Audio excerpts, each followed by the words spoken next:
So Mark Zuckerberg basically says deal with it. Those lying Trump ads are not going anywhere. They're gonna stay on Facebook. You're just gonna have to get used to it. And to further drive home this point, he actually gave a 35-minute speech at Georgetown University to not only defend his stance, but also it seems to prove that he doesn't have his civil rights history all together very well. Take a look. Giving people a voice and broader inclusion go hand in hand. And the trend has certainly been towards us getting much greater voice over time. But there's also an important counter trend, which is that in times of social tension, our impulse is often to pull back on free expression. Because we want the progress that comes from free expression, but we don't want the tension. We saw this when Martin Luther King Jr. wrote his famous letter from a Birmingham jail where he was unconstitutionally jailed for protesting peacefully. Pulling back on free expression wasn't the answer, and in fact, it often ends up hurting the minority views that we seek to protect. And today, we are in another moment of social tension. And in the face of these tensions, once again, a popular impulse is to pull back on free expression. We're at another crossroads. We can either continue to stand for free expression, understanding its messiness, but believing that the long journey towards greater progress requires confronting ideas that challenge us. Or we can decide that the cost is simply too great. And I'm here today because I believe that we must continue to stand for free expression. Okay, so that was a little too much for one of Dr. King's daughters. So Bernice King had to get on Twitter and she posted this. I heard Mark Zuckerberg's free expression speech in which he referenced my father. I'd like to help Facebook better understand the challenges MLK faced from disinformation campaigns launched by politicians. These campaigns created an atmosphere for his assassination. Literally the FBI too, by the way. Like not just other politicians, but like the American government did the propaganda that unfortunately stoked people against Dr. King. So look, be very careful when you compare yourself to civil rights legends like Martin Luther King. Stop doing it. Yeah, I would not suggest it. Yeah, I would not suggest it overall. And second of all, when you get your facts wrong, ooh, that's brutal, right? But I think that overall, this is a very hard question. I'm curious what you guys think of it. And like literally, because I don't know which way you guys are gonna go on this. I know for me, on the one hand, I don't want Facebook and all of social media to turn into the old media, which is gatekeepers. There's acceptable thought and not acceptable thought. And the good old days were not so good in a lot of different ways. And so for independent thinking, it was the bad old days. On the other hand, we have now opened up the gates and we've opened up Pandora's box, if you will, and unleashed all the monsters and demons into the world. And this is Zuckerberg basically saying, deal with it.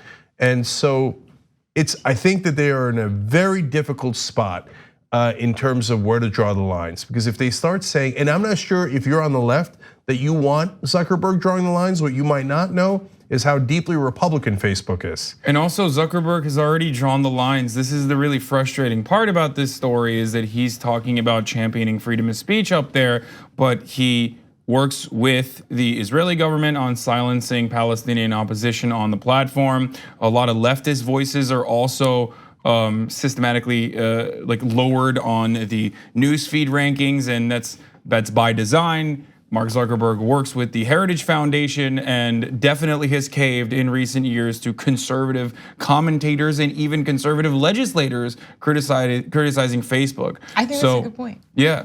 I thought you were done. I didn't want to interrupt you, but I think that's a great point. He has already chosen a side. We still have this idea that it's still up in the middle. He can still pick, and I get it. There's always that like slippery slope fear, but we've seen the worst that can happen if he keeps doing things like he's doing them now. So there's nothing to lose. Just see what happens if you just make a rule that the president of the United States can't lie.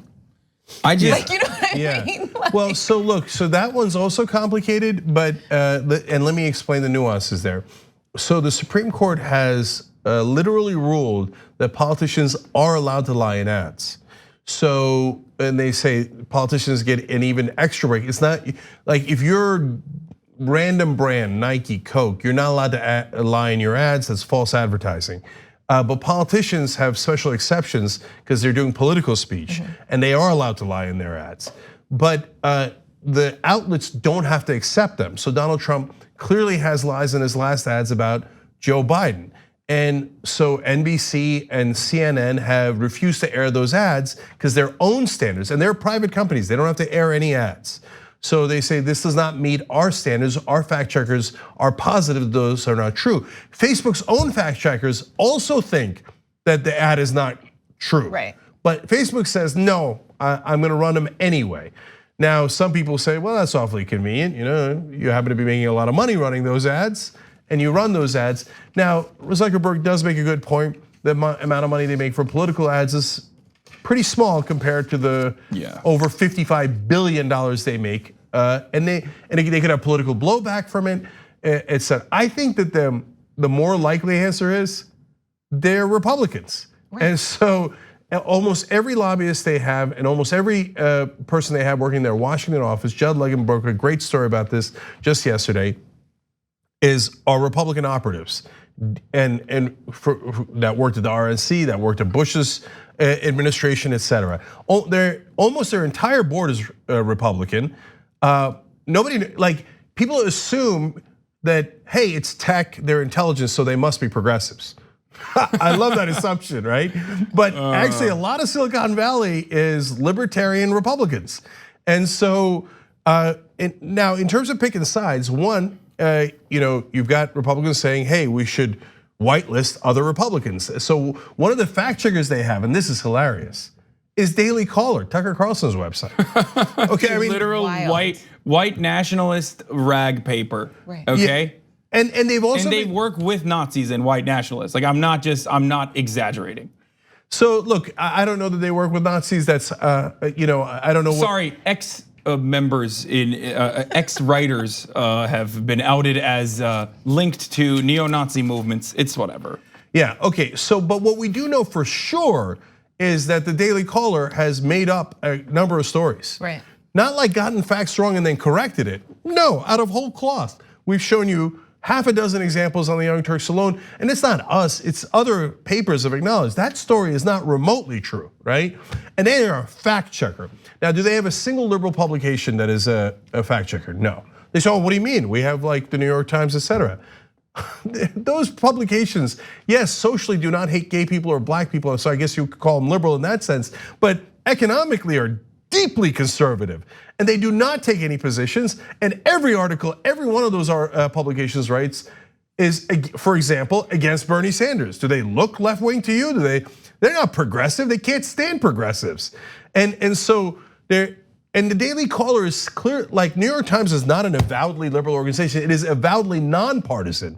Daily Caller is avowedly partisan, they're clearly right-wing. Yet there are no left-wing publications among their fact checkers. Recently, Facebook, Mark Zuckerberg had dinner with Tucker Carlson at different times. Tucker Carlson, Brent Bozell, who's a conspiracy theorist, a total nut right-winger, Hugh Hewitt, Ben Shapiro, and the list goes on. Now, to be fair, how many progressives did Zuckerberg have dinner with? Zero, none.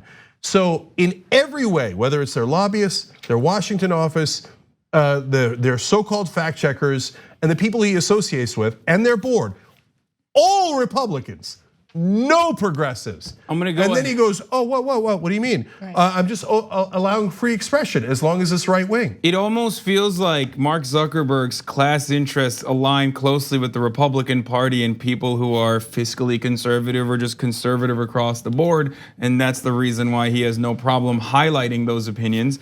Remember, Twitter in the past, and I think Facebook as well, had said that they couldn't auto ban Nazi commentary because then they would end up banning half of the Republican politicians. So, it's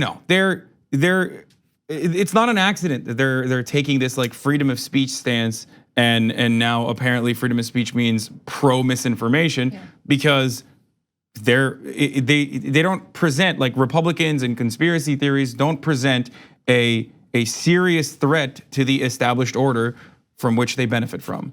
I didn't was just curious, just who was that speech for? Like, I don't know, I was watching it like, is he okay? Who was that for? Because the brand is strong. Clearly, you know what I mean? Like it's not gonna be in liberals. any big way like it's super for liberals. hurt. But right, so no one with any sense who has decided to leave Facebook, like they all left after their privacy was totally just stomped on. And then anyone who's still there and who like, the president lying on the platform and Mark Zuckerberg saying, hey, this is just how it is. That speech about Dr. King and Frederick Douglass, nobody with any sense is like, oh my gosh, you're right. No, it's for intelligentsia. So no, it's just for liberals in intelligentsia, people who treat that speech with respect, and it's for intellectuals to think about it from a more philosophical point of view about how freedom of speech is an important right that should be protected at all costs, except they don't care about freedom of speech. Right. They don't care about it in other countries where they work with like anti-LGBT countries and censor LGBT material in different countries. They work with China, as we've seen many of these American corporations do this. Like they don't care about freedom of speech. It's just all, it's nonsense. It's just pandering to the intellectual, professional, managerial class who aren't even like heavy Facebook consumers, but it's just they want to be recognized and accepted by them so that they can, they can just keep justifying the actions that they're taking. So what Hasan calls the liberals, I call in a lot of ways the establishment, and so as opposed to progressives. And so yeah, for the establishment, they just want to hear pretty words so they can go back to accepting him because he's powerful. And so he's in the club. They want to feel better in the club, but it drives them crazy that he allows this stuff on Facebook. And on the other hand, by the way, the Democratic Party complains too much about Facebook. And I should give an editorial note here, just so you all know, we're partners with Facebook. Obviously, that doesn't stop us from criticizing them as we have throughout this entire video. But I want you guys to know that. And the Democrats feel like, oh, Facebook is stealing the election from us. Well, that's not exactly true either, right? You could also go on Facebook. You could also engage in social media, but the leaders of the Democratic Party are too elitist to do that. They're like, oh, the riffraff, the American people are on Facebook. So there's a lot of blame here to go around. By the way, Zuckerberg also talked about China and how they're shut out of China because they won't participate in some of the censorship that China does. You could take that for what it's worth, but I want to say one last thing. Mark Zuckerberg literally tried to do a walled garden in India, okay? He tried to give free internet to India so that he could be the sole distributor of what Indian people see and don't see. And it was heavily criticized at the time. Miss me with this pro-freedom of speech nonsense, Mark Zuckerberg. And so the last point I want to make is, look, if you're being objective instead of being politically correct, you will notice, and it's clear as day, that Trump is an obvious example, but the Republican Party overall, in their ads, and fact checkers have done these studies, in their statements, in almost everything they do, lie at a significantly higher pace than Democrats do. And I got no love for the Democratic establishment, as you can tell from my earlier statement, as you can tell from 17 years of the Young Turks. Watch any of our clips. And so yes, Democratic Party establishment has their own alternative facts, etc. But the Republicans systematically lie more. So when Zuckerberg and Facebook says, lies, truth, I can't tell the difference, I'm not gonna make a judgment call on it, it gives an advantage to the liars. And in this case, it happens to be the right wing in this country. And so if your entire company is pretty much right wing, and then you happen to give an advantage to the part of the country that fabricates things more, well, you've given an advantage to the right wing. So that's yet another lucky break for Facebook that the party that they favor gets another advantage on their giant platform. Thanks for watching the Young Turks, really appreciate it. Another way to show support is through YouTube memberships. You'll get to interact with us more. There's live chat emojis, badges. You've got emojis of me, Anna, John, JR, so those are super fun. But you also get playback of our exclusive member-only shows and specials right after they air. So all of that, all you gotta do is click that join button right underneath the video. Thank you.